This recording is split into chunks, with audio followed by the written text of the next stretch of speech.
Chico and Debbie Jimenez are a husband and wife from Florida who decided to actually listen to the message of Jesus Christ and feed the poor. So their main thing is, we actually want to act like Jesus and not just give ourselves the label of Christian. So they say that they base their work off of Matthew 25:40, where it says, quote, "Truly I tell you, whatever you did for one of the least of these brothers and sisters of mine, you did for me."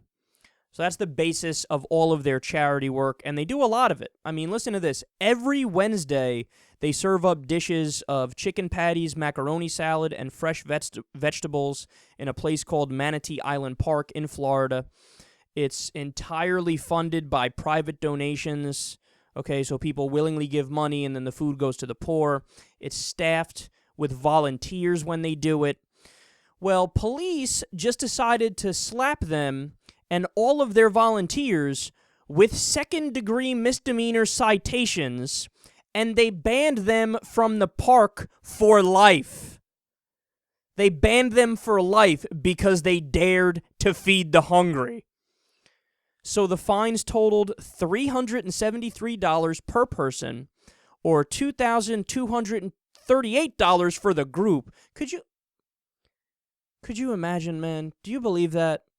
People are getting fined $2,238 because they fed the poor, because they were good people, because they were moral and ethical, because they were righteous. It's unbelievable. And the thing, it doesn't matter what your belief system is, like whether you're a Christian or a Muslim or an agnostic or an atheist or a Scientologist or a Buddhist, whatever. I think we can all look at this, or at least the level-headed ones in all these different groups, and say, yeah, these are good people here. Yeah, they're doing the right thing. I don't think it's debatable whether or not, this is something that's positive overall. $2,238 fine for the group. So they're fined for the crime of being good people and feeding the poor. Now, of course, the plot thickens because this, unfortunately, isn't the first time that we've covered a similar story like this on this show. I mean, in all seriousness, we've covered it at least 3 or 4 times where people were fined for feeding the poor, but it's happened about a dozen times in the past year or two, if not more than that, in multiple different states, usually red states. And the reason why they're doing it, it always stems from the same thing. Property value.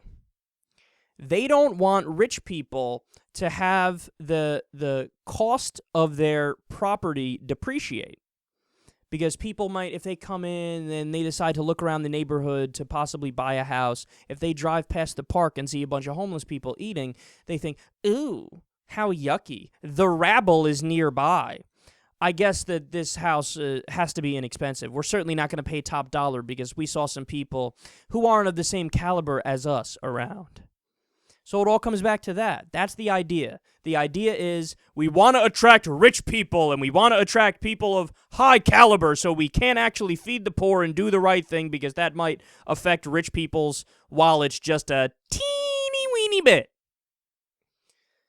Now, how ironic is it that that's the mindset, and that's the mentality, and that belief is out in the open in a country where 76% of people describe themselves as Christian. The overwhelming majority of people in all these different local governments and state governments, they think they're Christians, and these are the same people that are passing ordinances to say, fuck these homeless people, we're going to fine you if you feed them. Because how dare they cut a little bit into the wallet of people who are already well off. How dare they affect the property value even a little bit? We got to fucking get over it, man. We got to get over it. How we can have these contradicting views at the same time. Where on the one hand, people say, ooh, I want my property value to be high, and I don't want the rabble around the house. Get the homeless people away. But at the same time, they say, oh, I'm Christian, and I'm a good person. No, you're not a good person. You're a gross person. You're an immoral person. You're an unethical person. Because whether or not you want to admit it, the blunt truth is that you are saying, I value property more than I value people. That's what you're saying. It doesn't matter if you want to admit that to yourself or not. That's what the logical conclusion is based on what you're actually doing, what your actions show. God, it's so terrible. Can we... And I don't know what the answer is, man. I don't know what the answer is. We have Republicans attacking the safety net system all around the country. All around the country. You know, they cut the social safety programs, cut food stamps, cut Medicaid, don't do the Medicaid expansion. I mean, you name it. They're cutting left and right. So then what's their argument always? The argument is, well, look, we don't want the government to do the charity. We'd rather have private charity do the charity. And then the private charity does the charity, and they say, no, we're going to fine you for doing that. We don't want the private charity doing the charity because you might affect the property values of the rich people.